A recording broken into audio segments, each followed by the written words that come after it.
అమెరికాలో పెట్టిన పెట్టుబడుల్ని విత్డ్రా చేసుకుంటే అమెరికా ఎకానమీ కుదేలవుద్ది. ఎలా అంటే అమెరికా బ్రతికేది car, credit card, car, credit card, cell phone, ఈ మూడింటి మీద పడుతుంది America. American economy is dependent on these 3 things అండి. నన్ను నమ్మండి.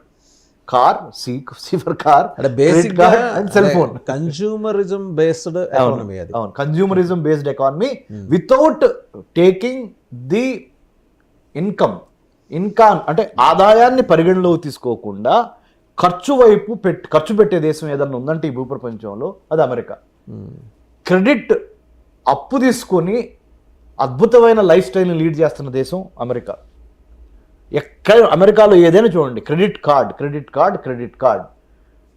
కార్డ్లో నీకు వచ్చే ఇన్కమ్ ఎంత అని చూడకుండా ముందరికెళ్తున్న దేశం. తద్వారా మనం అన్ని దేశాలు కుదేలెత్తినాయి, భారతదేశం తప్పితే. ఇది కరోనా సమయంలో. ఎందుకో తెలుసా, మనకి ఉన్నంతలో ముందు చూపుతోనో భయభక్తులతోనో ఫ్యామిలీ వాల్యూస్తోనో ₹1 ఆదా చేసే ఒక సంస్కృతి మన భారతదేశంలో ఉంది.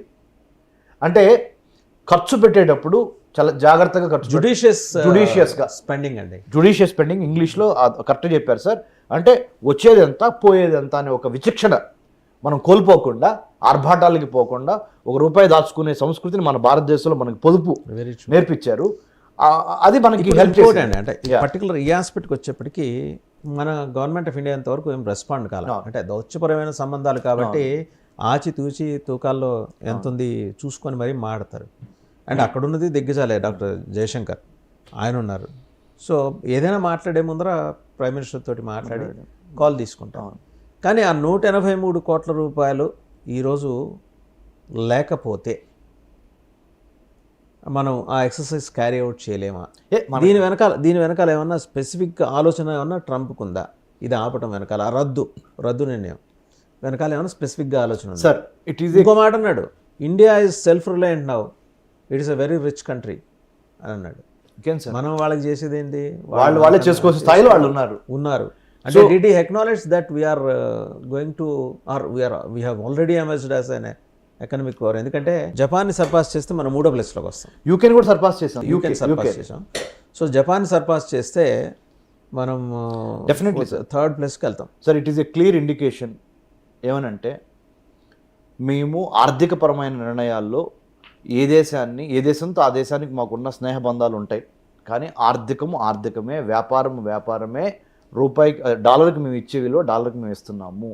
మేము మా దేశాన్ని ఆర్థికంగా చాలా రిపేర్ చేసుకోవాలి అనేది ట్రంప్లో కనపడుతుంది. నెంబర్ 1. నెంబర్ 2, మీరు అన్నట్టుగా భారతదేశము రానున్న నియర్ ఫ్యూచర్లో ఆ $5 ట్రిలియన్ కూడా వెళ్ళిపోతాం మనం. ఆల్రెడీ ఇప్పుడు $3.5 ట్రిలియన్ ఎకానమీలో ఉన్నాం. సో ఆ $5 ట్రిలియన్ కూడా వెరీ సూన్ విల్ అచీవ్. ఇంకోటి ఏంటంటే మనకి 140 కోట్ల జనాభాలో ఎంతోమంది యువశక్తి ఉంది.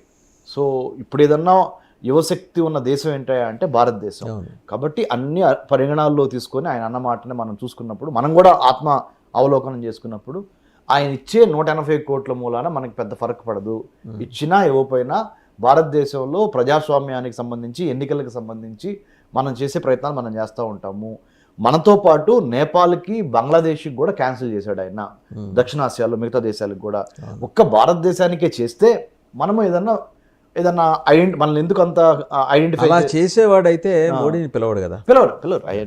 దీన్ని అంతటితో ఆపేయటం బెటర్. ఒకటి అంటే ఇద్దరు వ్యాపార లక్షణాలు ఉన్న నేపథ్యం నుంచి వచ్చినారే కాబట్టి ఈయన రాష్ట్రం నుంచి వచ్చారు, పూర్తిగా వ్యాపారమే జీవనం అనుకునే గుజరాత్ రాష్ట్రం నుంచి వచ్చారు. సో ఆయనకి జ్యుడిషియస్ వాళ్ళిద్దరికి సంబంధాలు లేవు. ఫస్ట్ ఆఫ్ ఆల్ ఏది దేన్నో దాచుకునే పర్సనల్ ఇంట్రెస్ట్లు ఇంకా లోతుగా పెద్ద ఏమి ఉండదు.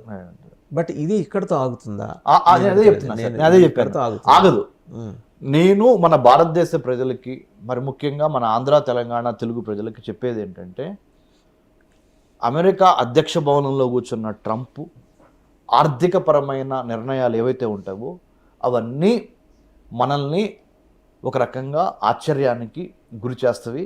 కానీ మనం ప్రిపేర్ అయి ఉండాల్సింది ఏంటంటే 100% మనం మన ఆర్థిక మూలాలని, ఆర్థిక వనరుల్ని మనము స్ట్రెంగ్థన్ చేసుకోవడానికి, పటిష్టపరచుకోవడానికి ఏవి చేయాలో అన్ని పనులు మనం చేసుకుంటా మనల్ని మనము ఎకనామిక్ పవర్గా వెల్త్ క్రియేషన్ చేసి ఆంటర్ప్రినర్షిప్ని ఔత్సాహిక పారిశ్రామికవేత్తల్ని డెవలప్ చేసి, చిన్న ఉదాహరణ, డీప్ సీక్ R1 అనే ఒక AI మోడల్ ద్వారా చైనా $5.5 మిలియన్ మీరు వందల కొద్ది $1 మిలియన్ ఆర్ $1 బిలియన్ పెట్టాల్సిన అవసరం లేదు అనే ఒక చాట్ జీపీటీకి ఈక్వల్గా deep seek R1 I have my own Doubts doubts about- reservations Absolutely. Chat ఏదండి డీప్ సీక్ R1 చైనా అంటేనే 2 నెంబర్ మాలని ఒక ముద్ర పడిపోయింది. అవును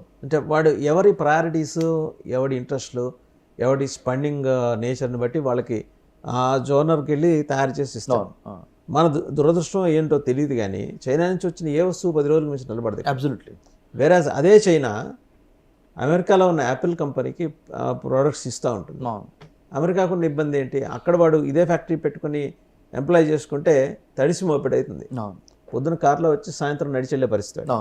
అందుకని స్ట్రాటజిక్గా అవుట్సోర్స్ చేసి చైనాలో చేయించుకుంటున్నాడు. They are capable people. But made in China అని చూడంగానే వెనక్కి తగ్గుతున్నారు జనం. రేపు పొద్దున ఈ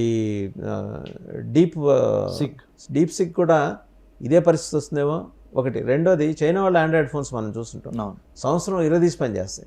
సంవత్సరం తర్వాత నెమ్మదిగా